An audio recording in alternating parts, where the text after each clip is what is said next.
अस्सलाम वालेकुम नाज़रीन और सामीन। रसूल अकरम सल्लल्लाहु अलैहि वसल्लम ने फरमाया, ऐ औरतों, मैंने तुमको दोज़ख में बहुत देखा है। औरतों ने पूछा, उसकी क्या वजह है? तो आपने फरमाया, मार फटकार, सब चीज़ों पर बहुत डाला करती हो और खामद की नाशुक्री बहुत करती हो और उसकी दी हुई चीज़ को।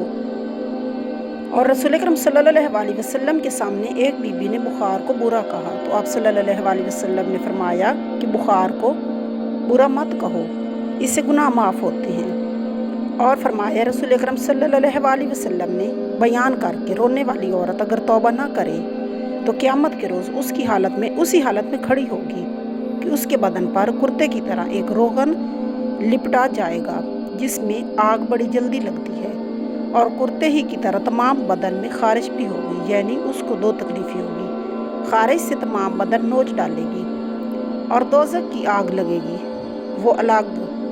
और फरमाया रसूल अकरम सल्लल्लाहु अलैहि वसल्लम ने, ए मुसलमान औरतों, कोई पड़ोसन अपनी पड़ोसन को भेजी हुई चीज़ को हकीर और हल्का ना समझे, चाहे बकरी की खुरी क्यों ना हो।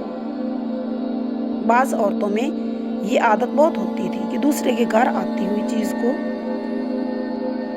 नाक मारा करती है, ताने दिया करती। और फरमाया रसूल अकरम सल्लल्लाहु अलैहि वसल्लम ने, एक औरत को एक बिल्ली की वजह से अजाब हुआ था, उसने उसको पकड़कर बांध दिया था, ना तो खाने को दिया और ना उसको छोड़ा, वो यूं ही तड़प तड़प कर मर गई। इसी तरह जानवर पाल कर उसके खाने पीने की खबर ना लेना अजाब की बात है। और फरमाया रसूल अकरम सल्लल्लाहु अलैहि वसल्लम ने, बाज़ मर्द और औरत 60 वर्ष तक खुदा की इबादत करते हैं, फिर मौत का वक्त आ जाता है तो खिलाफ शरा वसीयत करके दोज़ख के काबिल हो जाते हैं। जैसे फजूल की आदत होती है, यूँ कहे मरते में, देखो मेरी चीज़ मेरे नवासे को भेजो, भाई को ना भेजो, या फलानी बेटी को फलानी चीज़ दूसरी बेटी से ज़्यादा दो, ये सब हराम है। वसीयत और मिरास के मसले में किसी आलम से पूछकर उसके मुवाफिक अमल करें, कभी खिलाफ ना करें। और फरमाया रसूल अकरम सल्लल्लाहु अलैहि वसल्लम ने, कोई औरत दूसरी औरत से इस तरह ना मिले कि अपने खामद के सामने उसका हाल इस तरह कहने लगे जैसे वो उसको देख रहा है। और रसूल अकरम सल्लल्लाहु अलैहि वसल्लम के पास एक दफ़ा आपकी 2 बीवियाँ बैठी थी, एक नबीना सहाबी आने लगे तो आप सल्लल्लाहु अलैहि वसल्लम दोनों को पर्दे में हो जाने का हुक्म दिया, तो दोनों ने ताज्जुब से अर्ज़ किया कि वो तो अंधे हैं। तो आप सल्लल्लाहु अलैहि वसल्लम ने फरमाया, तुम अंधे नहीं हो, तुम इनको देखती हो। और रसूल अकरम सल्लल्लाहु अलैहि वसल्लम ने फरमाया, जब कोई औरत अपने खामद को दुनिया में कुछ तकलीफ़ देती है तो बेश्त में जो हूर उस खामद को मिलेगी वो कहती है, तुझे गारत करे, वो तेरे पास मेहमान है, जल्दी ही तेरे पास से हमारे पास चला आएगा। और रसूल अकरम सल्लल्लाहु अलैहि वसल्लम ने फरमाया, मैंने ऐसी दोज़ख की औरतों को नहीं देखा, यानी मेरे ज़माने से पीछे ऐसी औरतें पैदा होंगी, कपड़े पहने होंगी और नंगी होंगी, यानी नाम को बदन पर कपड़ा होगा, लेकिन कपड़ा बारीक इस कदर होगा कि तमाम बदन नजर आएगा,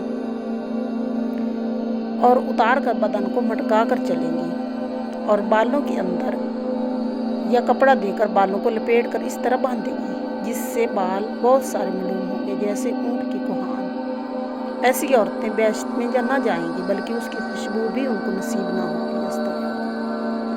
यानी जब परहेजगार बीवियाँ बेश्त में जाने लगेंगी तो उनको उनके साथ जाना भी ना नसीब होगा, फिर चाहे सज़ा के बाद ईमान की बरकत से चली जाए। और फरमाया रसूल अकरम सल्लल्लाहु अलैहि वसल्लम ने, जो औरत सोने का ज़ेवर दिखलावे को पहनेगी उसी से उसको अज़ाब दिया जाएगा। और रसूल अकरम सल्लल्लाहु अलैहि वसल्लम ने एक सफ़र में तशरीफ़ ले जा रहे थे, एक आवाज़ सुनी जैसे कोई किसी पर लानत कर रहा हो।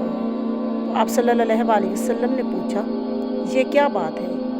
लोगों ने अर्ज़ किया कि ये फ़लानी औरत है कि अपनी सवारी ऊँटनी पर लानत कर रही है, वो ऊँटनी चलने में कमी या शोखी करती होगी। इस औरत ने चलाकर कह दिया होगा, तुझे खुदा की मार, जैसे कि औरतों का दस्तूर है। रसूल अकरम सल्लल्लाहु अलैहि वसल्लम ने लोगों को हुक्म दिया कि इस औरत को